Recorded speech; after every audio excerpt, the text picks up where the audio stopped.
یو څو آیاتو کې خداوند متعال د حنین جنگ ته څه کوي؟ اشاره کوي. ما ورته ویلي وو چې کله فتح د مکې رالل قریشو اسلحې پرېښولې و رسول الله صلی الله علیه وسلم ته او بغیر د جنگ و د قتال نه فتح د مکې رالل په 8 کال باندې. لا نبی صلی الله علیه وسلم د مکې مکرمې نه تللی نه و. شاوخوا د مکې مکرمې اطراف یو غاټه قبیله وه، مالداره سرمایهداره، حوازین قبیله یې ورته ویل. او په طائف کې یو ډله اوسېدل په نامه د شاه د ثقیف قبیلې سره. دو خپل منځ کې مشوره سره وکړل، وایي دا رسول الله صلی الله علیه وسلم خو کامیاب سو، فتح د مکې یې حاصله کړ، سبب السبب موږ باندې هم حمله کوي. د دې وجې په زرګونو لښکرونه سره برابر کړل حوازین قبیلې چې زه به په رسول الله صلی الله علیه وسلم باندې څه کوو؟ حمله کوو. په دغه 8 کال باندې تر اوسه له دا کال شروع وله نبی صلی الله علیه وسلم ته معلومات اوسو. نبی صلی الله علیه وسلم اعلان وکړي خپل اصحابو ته. 10,000 اصحاب چې کوم وه د مدینې منورې نه ورسره راغلي وه، دا 10,000 او 2,000 نوي اصحاب چې کوم مسلمانان سره بیت الله شریف کې ټوټل 12,000 اصحاب سوله. دوی ته ورته ویل چې تیاری ونیساس او څه زغري و څه تورې په امانت د چې کوم د مکې مکرمې چې کوم مشرکین و چې اوس یې خپل تورې زغري رسول الله صلی الله علیه وسلم ته پرېښولې، مثلا جنګ یې ونه کوي، امانتن یې څه ځینې راواخیستلې، خو تیاری د جنګ دوی هم ونیول، مخ ته ورغلل. مخ ته چې ور روان سوله اوس ناشنا منظرې و ناشنا معجزې په حنین په جنګ د حنین کې څه راپېښې سولې.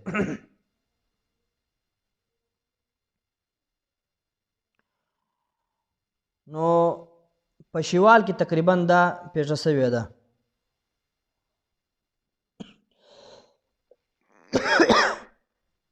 په 8 کال د فتح د مکې نه بعد په شوال کې تقریبا. نو کفار خو بیخي زیات وله.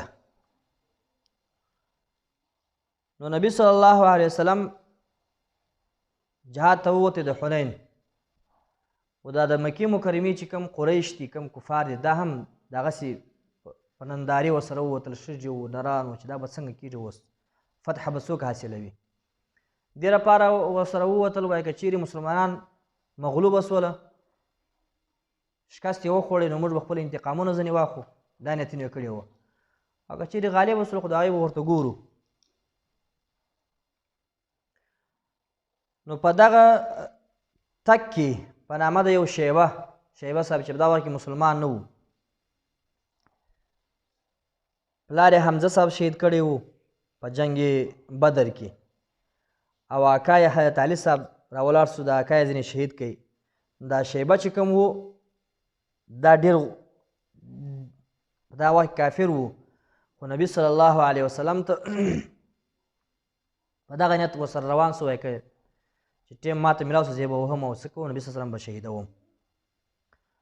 ورسره روان سو چې کله حنین ته ورسېدله نو نبی صلی الله علیه وسلم یو جاسوس واستوی و دغو حوازین قبیلې لره چې معلومات وکړي. هغه جاسوس ورغی، معلومات یې وکړي چې حنین دوی وختي را رسېدلي وه او خپل سامان سره برابر کړي وه او دوی په دا جنګ کې ډېر تکړه هم وه. څه داسې لږ لښکر تیار کړي وو، په کمینو کې کښېنولي وو او غشې ورسره وې. نو هغه حوازین قبیلې چې کوم مشر و مالک نومېدی، مالک بن عوف، هغه ټیم کې مسلمان نه و، مشري یې ده کوله. هغو خپل قوم ته وویله چې رسول محمد صلی الله علیه وسلم د دې بهادرو خلکو سره مخامخ سوی نه دی تر اوسه.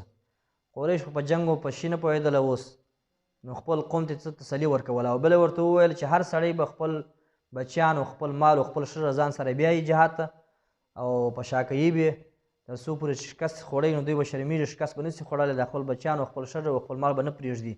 نو دې وجې دا وجې نه د خپل بچیان هم ځان سره جهاد ته سم کړله، خپل ښځې او خپل مال دا ټول یې جهاد ته ځان سره څه کړل؟ سم کړل، روان یې کړل. دلته 12,000 اصحاب وله.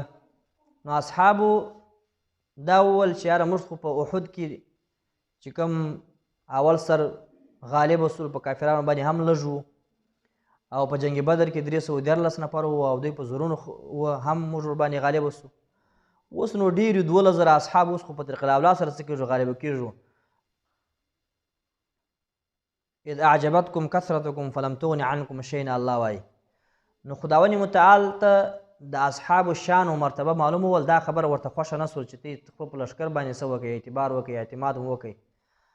او دا مو ونه ویل چې د الله طرفه به نصرت و فتح وي،